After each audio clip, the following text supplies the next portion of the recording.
ನಮಸ್ಕಾರ ಸ್ನೇಹಿತರೆ. ಅಂತಾರಾಷ್ಟ್ರೀಯ ಕ್ರಿಕೆಟ್ಗೆ ವಿದಾಯ ಹೇಳಿದ ಸ್ಟಾರ್ ಆಟಗಾರ. ಕ್ರಿಕೆಟ್ ಅಭಿಮಾನಿಗಳಿಗೆ ಎದುರಾಯಿತು ದೊಡ್ಡ ಶಾಕ್. ಹಾಗಾದರೆ ಸುದ್ದಿಯ ಸಂಪೂರ್ಣ ಮಾಹಿತಿ ಏನು? ಅಷ್ಟಕ್ಕೂ ಇದೀಗ ಕ್ರಿಕೆಟ್ಗೆ ವಿದಾಯ ಹೇಳಿರುವ ಆ ಸ್ಟಾರ್ ಆಟಗಾರರಾದ್ರೂ ಯಾರು?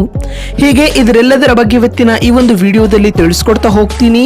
ಆದ್ದರಿಂದ ದಯವಿಟ್ಟು ಈ ವಿಡಿಯೋವನ್ನ ಕೊನೆವರೆಗೂ ನೋಡಿ ಸ್ನೇಹಿತರೆ. ಹೌದು, ಪ್ರತಿಷ್ಠಿತ ಲಾರ್ಡ್ಸ್ ಮೈದಾನದಲ್ಲಿ ನಡೆದ ಇಂಗ್ಲೆಂಡ್ ಹಾಗೂ ವೆಸ್ಟ್ ಇಂಡೀಸ್ ನಡುವಿನ ಮೊದಲ ಟೆಸ್ಟ್ ಪಂದ್ಯ ಕೇವಲ 3 ದಿನಕ್ಕೆ ಅಂತ್ಯಗೊಂಡಿದೆ.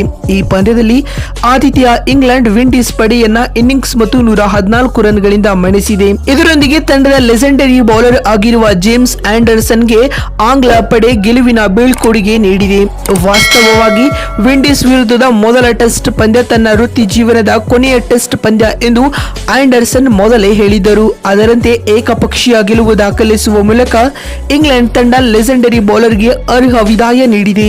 2002ರಲ್ಲಿ ತಮ್ಮ ಅಂತಾರಾಷ್ಟ್ರೀಯ ವೃತ್ತಿ ಜೀವನವನ್ನ ಪ್ರಾರಂಭಿಸಿದ ಜೇಮ್ಸ್ ಆಂಡರ್ಸನ್ 2003ರಲ್ಲಿ ಟೆಸ್ಟ್ ಕ್ರಿಕೆಟ್ಗೆ ಪಾದಾರ್ಪಣೆ ಮಾಡಿದರು. ಸುಮಾರು 22 ವರ್ಷಗಳ ಸುದೀರ್ಘ ಅಂತಾರಾಷ್ಟ್ರೀಯ ಕ್ರಿಕೆಟ್ಗೆ ಇದೀಗ ಜೇಮ್ಸ್ ಆಂಡರ್ಸನ್ ವಿದಾಯ ಹೇಳಿದ್ದಾರೆ. ಅಲ್ಲದೆ ಅವರ ಹೆಸರಿನಲ್ಲಿ ದೊಡ್ಡ ದೊಡ್ಡ ದಾಖಲೆಗಳು ಕೂಡ ಇವೆ ಬಂಧುಗಳೇ. ಮತ್ತು ಎಂದಿನಂತೆ ತಮ್ಮ ಕೊನೆಯ ಟೆಸ್ಟ್ ಪಂದ್ಯದಲ್ಲಿಯೂ ಕೂಡ ವಿಕೆಟ್ಗಳ ಬೇಟೆ ನಡೆಸಿದ ಜೇಮ್ಸ್ ಆಂಡರ್ಸನ್ ಒಟ್ಟು 4 ವಿಕೆಟ್ಗಳನ್ನ ಉರುಳಿಸಿದರು.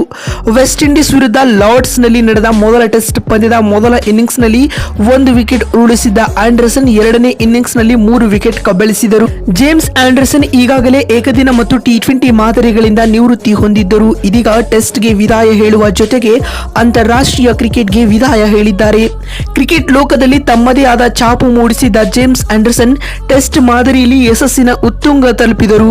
ಟೆಸ್ಟ್ನಲ್ಲಿ ಒಟ್ಟು 188 ಪಂದ್ಯಗಳನ್ನು ಆಡಿರುವ ಅವರು ತಮ್ಮ ಹೆಸರಿನಲ್ಲಿ ಒಟ್ಟು 704 ವಿಕೆಟ್ ಪಡೆದಿದ್ದಾರೆ. ಇದರೊಂದಿಗೆ ಟೆಸ್ಟ್ನಲ್ಲಿ 700ಕ್ಕೂ ಅಧಿಕ ವಿಕೆಟ್ ಪಡೆದ ಏಕೈಕ ವೇಗದ ಬೌಲರ್ ಎಂಬ ದಾಖಲೆಯೂ ಕೂಡ ಜೇಮ್ಸ್ ಆಂಡರ್ಸನ್ ಪಾಲಾಗಿದೆ. ಇದಲ್ಲದೆ ಟೆಸ್ಟ್ ಕ್ರಿಕೆಟ್ನಲ್ಲಿ ಅವರು 32 ಬಾರಿ 5 ವಿಕೆಟ್ ಮತ್ತು 3 ಬಾರಿ 10 ವಿಕೆಟ್ಗಳ ಸಾಧನೆ ಮಾಡಿದ್ದಾರೆ. ಜೇಮ್ಸ್ ಆಂಡರ್ಸನ್ ತಮ್ಮ ಟೆಸ್ಟ್ ವೃತ್ತಿ ಜೀವನದಲ್ಲಿ 40,000ಕ್ಕೂ ಹೆಚ್ಚು ಎಸೆತಗಳನ್ನ ಬೌಲ್ ಮಾಡಿದ್ದಾರೆ. ತಮ್ಮ ಕೊನೆಯ ಟೆಸ್ಟ್ ಪಂದ್ಯದಲ್ಲಿ 40,000 ಎಸೆತಗಳ ಗಡಿ ದಾಟಿದ ಆಂಡರ್ಸನ್ ಟೆಸ್ಟ್ ಕ್ರಿಕೆಟ್ ಇತಿಹಾಸದಲ್ಲಿ ಈ ಸಾಧನೆ ಮಾಡಿದ ಮೊದಲ ವೇಗದ ಬೌಲರ್ ಎನಿಸಿಕೊಂಡರು. ಇದಲ್ಲದೆ ಒಟ್ಟಾರೆಯಾಗಿ ತಮ್ಮ ಅಂತಾರಾಷ್ಟ್ರೀಯ ವೃತ್ತಿ ಜೀವನದಲ್ಲಿ 50,000 ಚೆಂಡುಗಳನ್ನ ಬೌಲ್ ಮಾಡಿದ ವಿಶ್ವದ ಏಕೈಕ ವೇಗದ ಬೌಲರ್ ಎಂಬ ಹೆಗ್ಗಳಿಕೆಗೂ ಪಾತ್ರರಾಗಿದ್ದಾರೆ ಜೇಮ್ಸ್ ಆಂಡರ್ಸನ್. ಒಟ್ಟಿನಲ್ಲಿ ಮಾಡರ್ನ್ ಡೇ ಟೆಸ್ಟ್ ಕ್ರಿಕೆಟ್ ಕಂಡ ಅತ್ಯಂತ ಯಶಸ್ವಿ ಬೌಲರ್ ಇದೀಗ ಟೆಸ್ಟ್ ಕ್ರಿಕೆಟ್ಗೆ ವಿದಾಯ ಹೇಳಿದ್ದಾರೆ.